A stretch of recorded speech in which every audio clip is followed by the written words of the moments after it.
It happened in the school parking lot. I was leaning against my car, scanning emails I didn't want to answer, when I heard her voice. That's her, the one who lost her job and her husband. It was loud enough to carry, but just quiet enough to pretend it wasn't meant for me.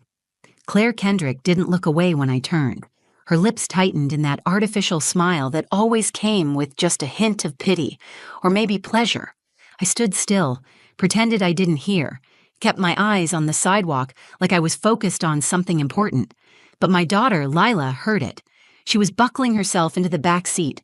I caught the flicker in her face, the confusion, the hurt. She looked up at me but didn't say anything, just sat there, backpack on her lap, fingers curled around the straps. I slid into the driver's seat, gripped the steering wheel, and smiled at her in the rearview mirror like nothing happened. My stomach was in knots. I felt the sting behind my eyes, the kind that comes fast and hot but doesn't spill. Claire and her friends laughed at something else a second later, already moving on. I stayed parked for a minute longer than I needed to, trying to breathe evenly. "Everything okay?" Lila asked. "Yeah," I said. "Everything's fine." It wasn't. I hadn't had a full-time job in 6 months. I was getting by on freelance work, but the money was tight. I was back living with my mom at 36, trying to act like it was temporary, and Aaron, my ex-husband, hadn't called in weeks. After he left, the silence was louder than any fight we ever had, but none of that was Lila's fault. None of it should have been hers to carry. I pulled out of the school parking lot and turned onto Maple Drive. The radio was low, playing something soft. The sun filtered through the trees, golden and careless. Lila stared out the window. I could tell her mind was spinning. "Mom," she asked. "Yeah? Did you really lose your job and your husband?" My throat tightened. I gripped the wheel harder. "I lost a job. I didn't lose everything." She nodded slowly. That was it. She didn't ask anything else. But the way she sat told me that something had shifted.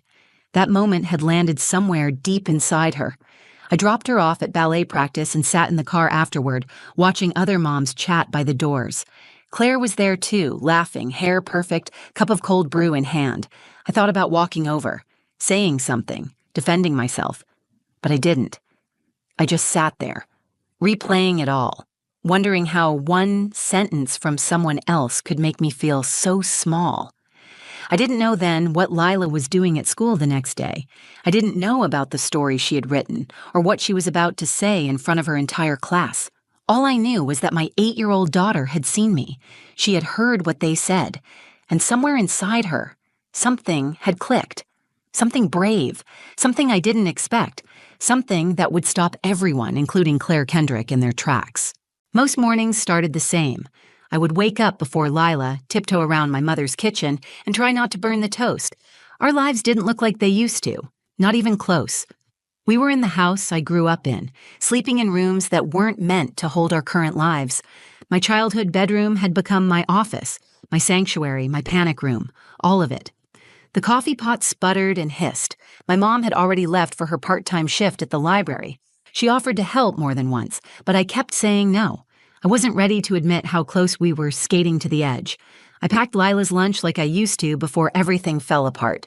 Peanut butter and banana sandwich, juice box, her favorite little orange crackers. One of the only constants in her life. She came down the stairs in her school uniform with sleepy eyes and her backpack dragging behind her. She rubbed her eyes and smiled at me. "Do I have ballet today?" "Yep, after school." "Can you watch this time?" I nodded. "Of course I can." She smiled wider and poured cereal into a bowl with both hands. It spilled across the counter. I started to clean it up, but she beat me to it. We didn't talk about her dad much anymore. He used to do breakfast. He'd stack pancakes into messy towers and pretend they were skyscrapers. That was when things felt solid. Before he started staying late at work and coming home distant. Before I found the message on his phone. Before he told me he felt trapped and needed space. Then he moved in with someone else. Then I lost my job. Lila never cried when I told her. She just asked if we could still have Friday movie nights. I told her yes. That part of us wouldn't change, but it did. I applied for jobs constantly. Marketing positions, admin work, customer service roles I hadn't done since college. No one called back. The longer the silence stretched, the heavier it felt. I told myself I was taking a break, that I was being selective. but I was scared. I didn't know what I wanted anymore, or if I was even worth hiring. The school pickup line had become a daily ritual I both dreaded and depended on. It was a reminder that I still had somewhere to be, someone counting on me, but it was also where I saw all the pieces of the life I used to have, reflected in other people's smiles, the conversations I wasn't part of, the invitations I didn't receive. Claire Kendrick was always at the center. Her husband owned a local real estate firm. Her kids wore monogrammed sweaters and brought homemade snacks to school functions. She led the PTA and treated it like a Fortune 500 boardroom. She never said anything outright cruel, just enough to remind you where you stood. I didn't hate her. I envied her.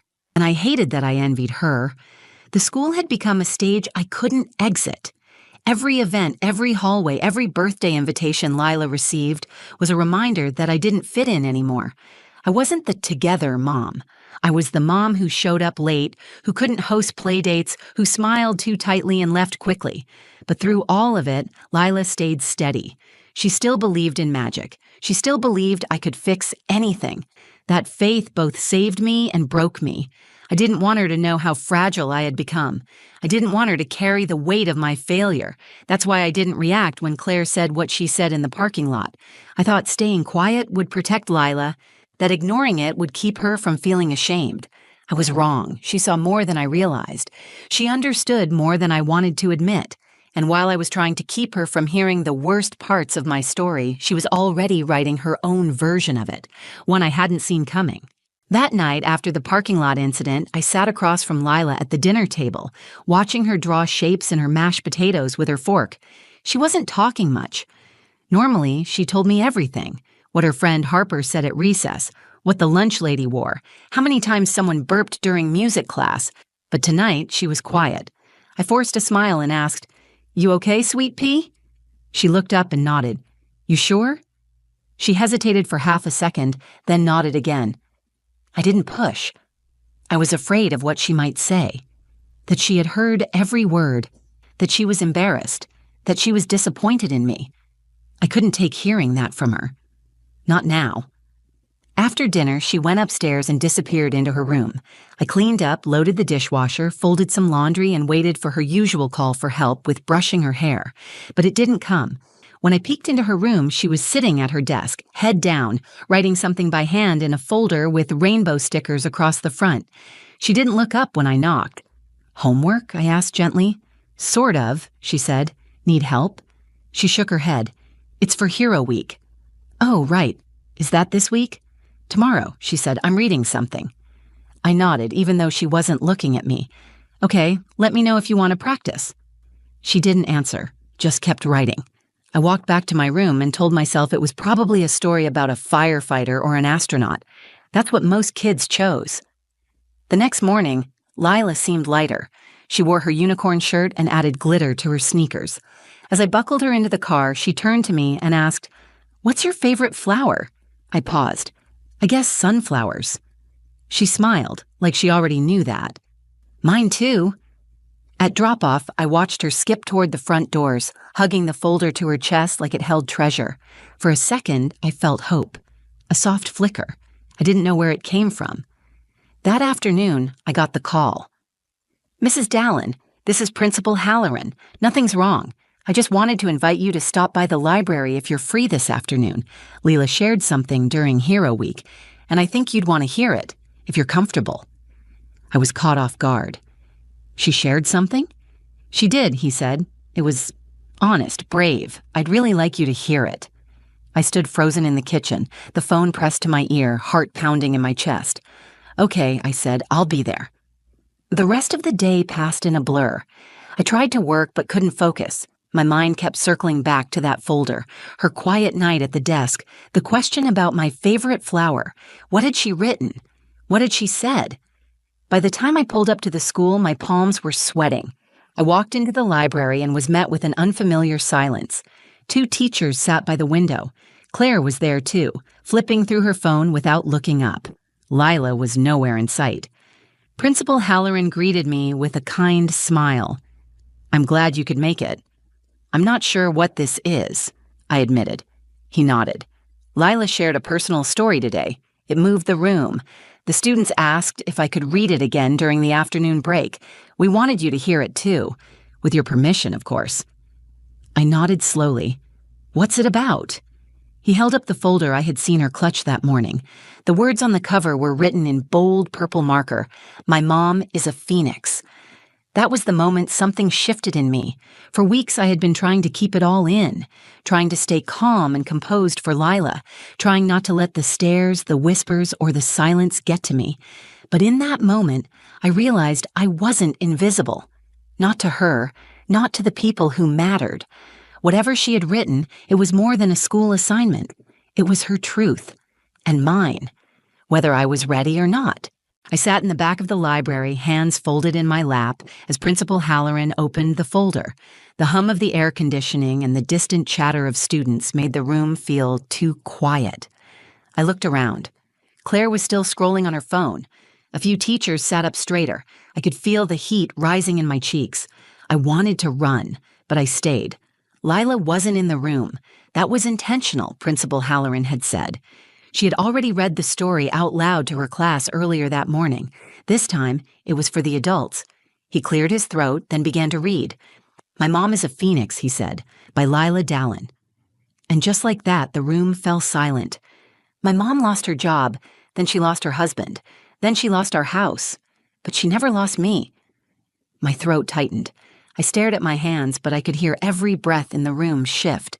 She still made pancakes on Fridays. She still braided my hair. She still came to every recital. Even when she was tired, she always smiled at me in the morning. And when I had bad dreams, she stayed until I fell back asleep. She didn't act sad, even though I knew she was. I gripped the sides of my chair. Some people think my mom is weak. They whisper about her when they think I can't hear. But I do hear. I hear everything. And I see everything. The words landed hard. I wasn't sure I could keep sitting still, but I didn't move. She lost so many things, but she never gave up. She kept trying. That's why I think my mom is a phoenix, because a phoenix burns, but then it rises again. It's not the fire that destroys it. It's the fire that changes it. My mom is stronger now, not because everything is fixed, but because she keeps going. Principal Halloran paused at that line. He looked up briefly, then kept reading. She reads to me at night. She helps with math homework, even when it makes her frown. She tells me stories from when she was a kid, and she always says I'm her best thing. I think she's my best thing, too. I felt tears fall before I realized they had started. I wiped them quickly, quietly. I didn't want anyone to see me cry, but I also didn't care. She doesn't know it, but I wrote this story because I heard what that lady said at school. I heard her say my mom was the one who lost everything. But she was wrong. My mom didn't lose everything. She just lost things that didn't deserve her. Someone across the room gasped. Claire had stopped pretending not to listen. The final line came next. It was written in bold, underlined letters. I hope I grow up to be just like her. When Principal Halloran closed the folder, the room stayed silent for a moment longer. Then one of the teachers clapped. Another followed. A few of them were wiping their eyes. Claire stood frozen, blinking fast, her arms crossed like armor. I didn't say anything. I couldn't. Every part of me was shaking, not from shame, but from something else. Something I hadn't felt in months, maybe longer. Pride. Not the loud, showy kind, the quiet kind that grows in the background and waits for its moment. The kind that catches you off guard when it shows up, wrapped in your daughter's voice. I left the library with the folder clutched against my chest. As I stepped into the sunlight, I felt different. Not better, not suddenly whole, but different. That night, after Lila brushed her teeth and climbed into bed, I lay next to her for a while. "Did they read my story again?" she asked. "They did," I said. "I was there." She turned her head toward me. Was it okay? It was the bravest thing I've ever seen. She smiled and closed her eyes. I watched her breathe, steady and safe. And for the first time in a long time, I felt like maybe we were going to be okay. Not because everything was fixed, but because we were still here, still trying, still rising. The next morning, I woke up before Lila and sat at the kitchen table with the folder open in front of me. Her handwriting covered every inch of the page, colorful and determined. She had drawn a phoenix in the corner, wings spread, rising from red and gold flames. It wasn't perfect. One wing was bigger than the other, and the beak looked like a duck's. But it was beautiful. It was everything. I didn't drink my coffee. I just sat there staring at that drawing. That was how my daughter saw me. Not as broken, not as the woman other people whispered about, but as someone who kept rising no matter what. When I dropped Lila off that morning, something had shifted in the way people looked at us. 2 teachers gave me warm, real smiles. A dad I'd never spoken to before held the door open for us. Claire stood across the parking lot, holding her coffee tighter than usual. She saw me. I saw her. She didn't say anything. Neither did I. I didn't need to. Later that day, I got an email from Principal Halloran. He asked for permission to print Lila's story in the school's weekly newsletter. I stared at the screen for a long time, not because I didn't want it shared, but because I knew once it was out there, everything would be different, not just for me, but for Lila, for how people talked about us, for how I talked about myself. I said yes. By Friday, everyone had read it. At ballet practice, one of the moms I barely knew came up to me and said, "I read your daughter's story. It was incredible. You're doing a great job." I didn't know how to respond at first. I smiled. I said thank you. But inside, something cracked open and released the air I'd been holding for months. That night, Lila and I brought back Friday movie night. We sat on the couch with popcorn and a blanket. She picked the movie, some animated adventure with singing animals. I didn't care. I watched her instead. After the movie, she looked at me and said, "Did I embarrass you?" "No," I said. "You did the opposite." "What's the opposite of embarrassing?" "You made me proud."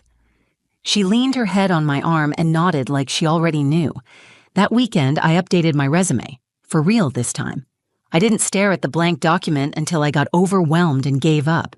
I filled in every job, every project, every freelance gig I'd taken just to keep us afloat.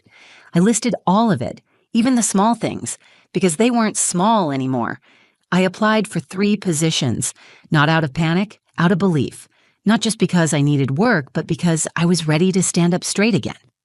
On Monday morning, an email came in, an interview. The company had read one of my blog articles and wanted to talk. It wasn't a guarantee, but it was a start. Lila saw the smile on my face and asked what happened. I told her. She gave me a high five, then grabbed a granola bar like it was just another Monday. But I knew better. It wasn't. After school that day, she came out of the building with a piece of paper in her hand. She waved it in the air before she even reached the car. "I got picked for Student of the Month." I laughed. A real one. The kind that comes from your stomach. We celebrated that night with dollar store cupcakes and paper crowns. I let her stay up late. We danced in the living room. My mom watched from the kitchen and shook her head, smiling. Something had changed in our house. It wasn't just quieter. It wasn't just cleaner. It felt stronger. Like the floor beneath us wasn't about to crack. Like we weren't pretending anymore. The story Lila wrote didn't just stop people from talking. It reminded me who I was. Not the woman who lost everything. The one who got back up. Sometimes life falls apart loudly. Other times it unravels in small, quiet moments. An empty email inbox, a door that closes without a goodbye, a whispered sentence in a parking lot. But healing doesn't announce itself either. It shows up in small victories. A warm breakfast shared with your daughter.